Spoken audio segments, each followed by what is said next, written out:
अस्सलामुअलैकुम। मोहम्मद अज़हर सिद्दीक अपने programme maths views के साथ हाज़िर खिदमत है। चीज़ें बहुत तेज़ी से तब्दील हो रही हैं और सख्ती देख रहा हूँ मैं कुछ इस मामलात में कि अब नरमी का नज़र नहीं आ रहा। उसमें बहुत सी चीज़ें हैं जिसमें मैंने गुफ्तगू करूँगा। 9 मई के हवाले से कितने मसाइल का शिकार है, मसाइब का शिकार है पाकिस्तान तहरीक-ए-इंसाफ के रहनुमा और वो लड़की हैं, उस पर गुफ्तगू होगी। फिर official secret act Imran Khan साहब ने सुप्रीम कोर्ट में चैलेंज कर दिया, बहुत वैलिड ग्राउंड्स हैं, उस पर मैं गुफ्तगू करूँगा। चेयरमैन प्रोसिक्यूटर नायब ने इस्तीफ़ा दे दिया। ये बहुत सी बातें हैं और उन सब पे मैं बात करूँगा आपसे तफसीली, और कोशिश करूँगा कि आप तक हक़ाइक़ सारे ही बता सकूँ। सबसे पहली बात जो है, इमरान खान साहब की साइफ़र के केस की समाअत थी आज। मैंने रात ही बता दिया था आपको, पहले भी बता चुका हूँ आपको कि वो रास्ता नहीं मिल रहा है इमरान खान साहब को, या रास्ता दे नहीं रहे। जो हालात सामने आ रहे हैं, नज़र आ रहा है कि कौन कर रहा है ये सारे प्रोसेस के अंदर। और जज साहब आज छुट्टी पे कल ही जिक्र कर दिया था। कुछ लोग कह रहे थे कि नहीं हो जाएगी समाअत, नहीं, जब उनके वजूमानी लफ्ज़ थे कि मैं शायद कल ना हूँ। और मेरिट पे होने वाली ज़मानत है इमरान खान साहब की, और बड़ा कोई इतना बड़ी रॉकेट साइंस नहीं है, ये कोई इतना बड़ा केस नहीं है जो इसीलिए मुनासिब यही फैसला किया गया कि इसको सुप्रीम कोर्ट चैलेंज। या फिर सीक्रेट एक्ट में नंबर ऑफ़ इशूज़ हैं। एक तो माजी से ही तलाक़ के हवाले से बातें हैं, मैं सामने पढ़ के कोशिश करूँगा, ज़रा स्लो होऊंगा, लेकिन आपको हक़ाइक़ सामने आने चाहिए। सबसे पहले मैं शॉर्ट में बता दूँ, पहले तो ये वाले बेल अगले हफ्ते में चली गई है, और बेल तो हो ही जानी है इमरान खान साहब की, लेकिन वो लटकाते नहीं, कितना लटका सकते हैं देखना ये है। तो ये एक तरीक़ाकार है, जजिस का चले जाना या बाकी लोगों के हवाले से बात आ जाना, कभी प्रोसिक्यूटर का ना बैठना और कभी दायरा इख्तियार तय करने के लिए नीचे चले जाना, तो ये वो सारे मामलात हैं।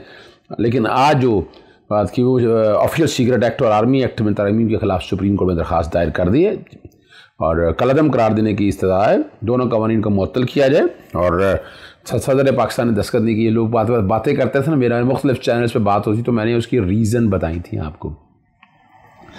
मैंने बड़ी वजाहत के साथ आपको बताया था कि तरीक़ाकार क्या है, सदर ने क्या करना है। अब सदर पाकिस्तान ने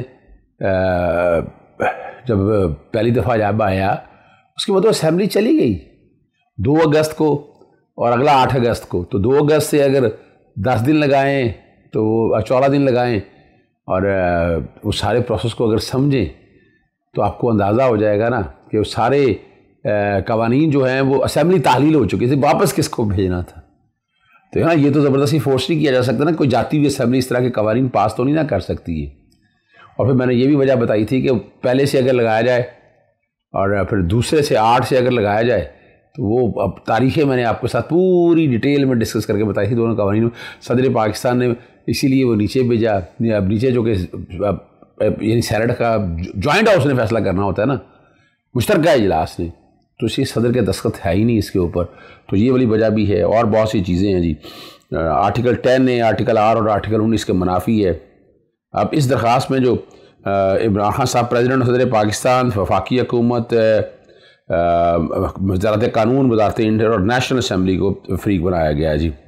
आर्टिकल 75 का पूरा जिक्र किया गया, जिसका मैं अक्सर जिक्र करता हूँ कि अपना ना जी बाकायदा जो सदर ने एसेंड करना है, वापस भेजना है, और उसके पहले आर्टिकल में 75 में लिखा हुआ है कि सदर ने बिल वापस करना है, या तो एसेंड कर देगा या फिर सदर जो है रिटर्न कर देगा, कि वो रीज़न देगा कि दोबारा। लेकिन अब रिटर्न करके किसके पास भेजना था सदर पाकिस्तान ने? सवाल तो ये है, बड़ी वाज़ेह बात। जो टाइम लिमिट दिया, उस टाइम लिमिट से पहले तो असेंबली 9 अगस्त को तहलील हो चुकी हुई है, और अगर जब वापस भेजेगा तो फिर बजट शुरा में आएगा और फिर ये मुश्तरका इजलास में बैठेगा और वहाँ वोट होंगे, ठीक है ना जी, और उसके मुताबिक कानून हो जाएगा जी, ठीक है जी। और बात बड़ी सीधी सी है, अगर वो मुतलका टाइम के अंदर दोबारा मुश्तरका इजलास के मुताबिक नहीं करता तो फिर वो कानून बन जाना है। आर्टिकल 75 में आप लोगों बैकग्राउंड में मैं सारा वजाहत के साथ दे दूंगा जी, ठीक है ना जी। और 20 अगस्त को 2:30 बजे लिखा हुआ है, 20 अगस्त को 2:15 पे सदर पाकिस्तान ने अपना बाकायदा बताया कि जनाब मैंने तो वापस कहने को कहा था, दस्तखत तो मैंने किया नहीं है, ठीक है ना जी। और इन्हीं सारी चीज़ों को 75 को सामने रखते हुए, आर्टिकल 75 शायद गालिबन पुराना इसमें रिप्रोड्यूस किया हुआ है, ये पुराना है, हो सकता है तो शेयर किया हुआ पुराना है, लेकिन नया जो है आर्टिकल 75 वो आप लोगों के साथ वो शेयर कर दिया जाता है। तरीक़ाकार मैं फिर बताता चलूँ कि ये इसमें बहुत बड़ा सुकम है, तो इसलिए मामला जो है ये कोर्ट के सामने आया है। अब आगे दो बातें हैं। एक तो आपको पता है जो है ना डॉक्टर यास्मीन राशिद के बाद इंस्तार दहशतगर्दी की अदालत ने उमर सरफराज चीमा, खदीजा शाह का भी 5 रोज़ का रिमांड दे दिया। पहले रिमांड हो चुका है, नई दफ़ात हुई हैं। अब नई दफ़ात के मुताबिक रिमांड बड़ा इंटरेस्टिंग केस है कि इतने अरसे के बाद आके आपने इन्वेस्टिगेशन कंप्लीट थी कि there are number of defects which contain in whole criminal jurisprudence के अंदर जो मौजूद है, वो मैं नहीं छेड़ना चाहता कुछ चीज़ों को, लेकिन समझिएगा कि इसके अंदर बहुत से कानूनी और एक सफ़े का वो ऑर्डर जारी कर दिया है जस्टिस आलिया नीलम, जस्टिस गुराल ने, जो नीचे भेजा है। ज़मानतें पहले खारिज कर चुकी है, नीचे क्या करना है, वो खारिज तो हो चुकी हुई है, ठीक है ना जी। तो अब नीचे क्या भेजना है, नीचे दोबारा वही खारिज ही होनी है। यानी अदालत पहला फैसला तो तब्दील नहीं कर सकती है ना, पहला फैसला अदालत तब्दील नहीं कर सकती है। तो अब ये जाने से क्या होगा, नए सिरे से उसने वही करना है, वही माइंड अप्लाई करना है। तो मैं समझता हूँ ये हाई कोर्ट कर सकती थी, लेकिन चले हाई कोर्ट ने अब नीचे भेजा है। और खदीजा शाह वगैरह के जो जिना हाउस और कोर्ट कमांडर हाउस दीगर जलाओ गिराव का मुकदमा है, ट्रायल कोर्ट से रजूद करने का कह दिया है और कहा है कि मुख्तलिफ दफ़ात जो नई दफ़ात की रोशनी में ज़मानतें दायर की हैं। और प्रोसिक्यूटर ने बताया कि दरखास्तों के ज़ेर समात होने के दौरान मुकदमे में नई दफ़ात शामिल की गई हैं। जैसे और अब ये मैंने ट्वीट भी कर दिया इस हवाले से, ताकि आप लोगों को मैं चीज़ें सारी मैं बता सकूँ। मकसद देखिए, मैं मकसद बड़ी वाज़ेह तौर पर कहूँगा, मैं मकसद कुछ बड़ा सीधा सा है, कोई लंबा लेंथ ही नहीं है। और चलें मैं आपको आगे, और बड़ी अहम बात है, प्रोसिक्यूटर जनरल नायब जो हैं अपना सईद असगर हैदर, मेरा बड़ा ताल्लुक़ है उनके साथ, उन्होंने इस्तीफ़ा दे दिया। अब जो कहा जा रहा है कि अलकादर ट्रस्ट 190 मिलियन पाउंड में रेफरेंस दायर करना जो है ना वो लटक चुका है, और उन्होंने और प्रोसिक्यूटर जनरल की मंजूरी के बगैर जो है ना रेफरेंस जो है दायर नहीं हो सकता है। प्रोसिक्यूटर जनरल और एग्जीक्यूटिव बोर्ड का इजलास और केसेस की मंजूरी जो है वो भी लट गई है। मैंने ट्वीट भी कर दिया है आप लोगों तक सच बताने के लिए, हक़ाइक़ बताने के लिए कि क्या हालात और वाक़यात सामने हैं, ये आप समझ सकें इन चीज़ों को, कि अभी मामलात कोई अच्छे नहीं हैं। और अगली बात बड़ी ज़बरदस्त है, वो बड़ा मज़ेदार आप एंजॉय करेंगे। मैं काफ़ी दिनों से आपको कह रहा था कि लेवल प्लेइंग फील्ड शुरू होने वाली है, जो मरियम ने और ये सब ने डाली है ना, वो लेवल प्लेइंग फील्ड सड़क पे आ चुकी है।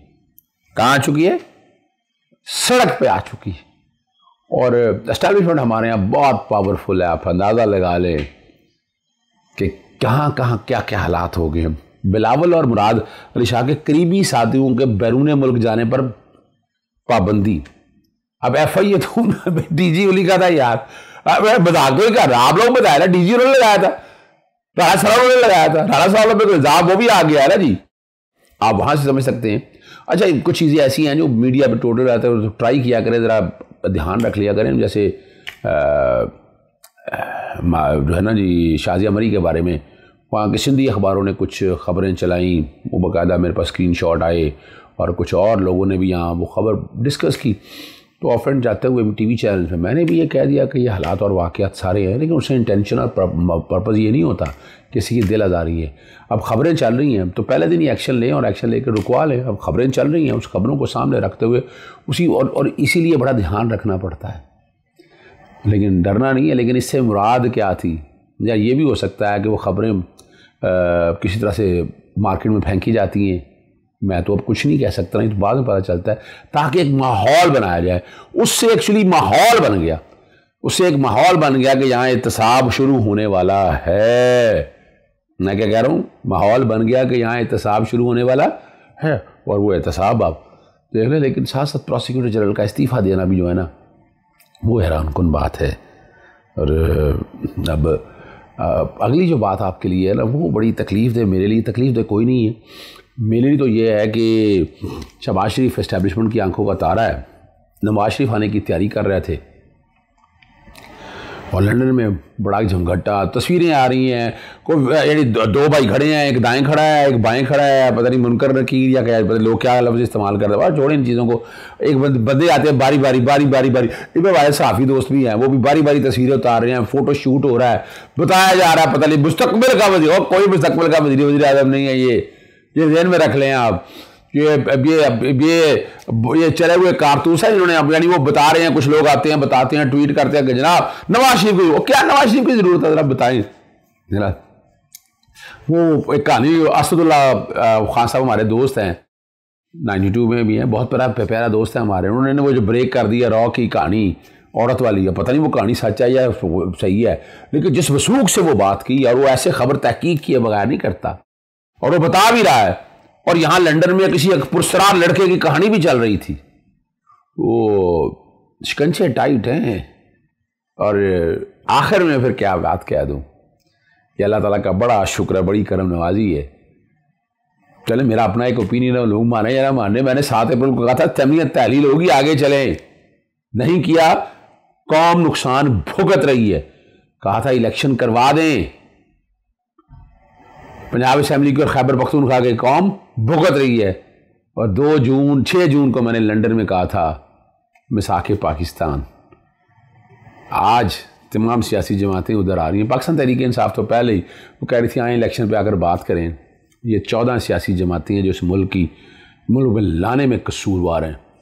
अगर उसी वक्त मिसाक पाकिस्तान की बातें शुरू कर दी होती तो यहाँ तक तो ना मामला पहुँचते, अभी भी वक्त है इनके पास, नहीं तो फिर तैयारी करें। अभी तो सिर्फ चंद लोगों के नाम है वॉच लिस्ट में, तो यहाँ तो चुप करके देखते रहे हैं। यानी आज शर्म से डूब मरने का मकाम है इन 14 सियासी जमातों के लिए। पाकिस्तान तहरीक इंसाफ के साथ जो हो रहा था, आज बहुत से लोग सजाएं भुगत रहे हैं।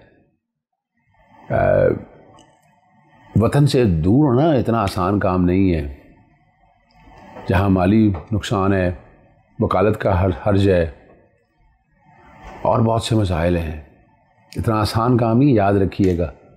लेकिन मैं रुका नहीं यहाँ, मैं बता दूँ, मैं कोशिश कर रहा हूँ, जितनी मेरी इस्तिताअत है उससे ज़्यादा कर रहा हूँ, बोल रहा हूँ यहाँ पर। यहाँ आगे बहुत से दोस्तों के साथ यहाँ बैठ के देखें, यहाँ कोशिश की, यहाँ पर आवाज़ उठे इमरान खान साहब की राय में, बहुत से दोस्तों अहबाब ने, और बहुत से लोगों को मर्चे भी लगती हैं इस बात पे। मर्चे क्या लगनी है यार, सच बोलना चाहिए, मैं सच बोलने वाला आदमी हूँ, कुछ झूठ थोड़ी बहुत निकल भी जाता है।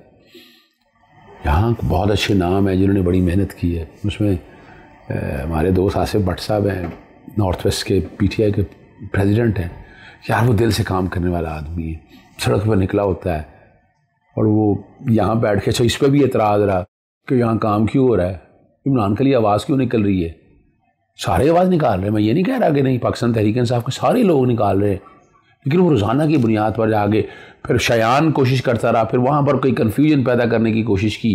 देखिए इदारों के ख़िलाफ़ कौन है मुझे ये बताइएगा, ये इदारे हैं तो हम हैं ना, तो उन पर बातें अपनी जगह चलती रहें, लेकिन इसका मतलब ये नहीं है कि आप अगर कोई प्यार करना चाहता है, कोई आगे बढ़ना चाहता है तो उसको रोक दिया जाए दरवाजे। हर एक को हक़ है अपना बात कर रहा है, करें आप आगे चले। जा चाहता हूँ। अस्सलाम वालेकुम, अल्लाह हाफ़िज़, पाकिस्तान जिंदाबाद।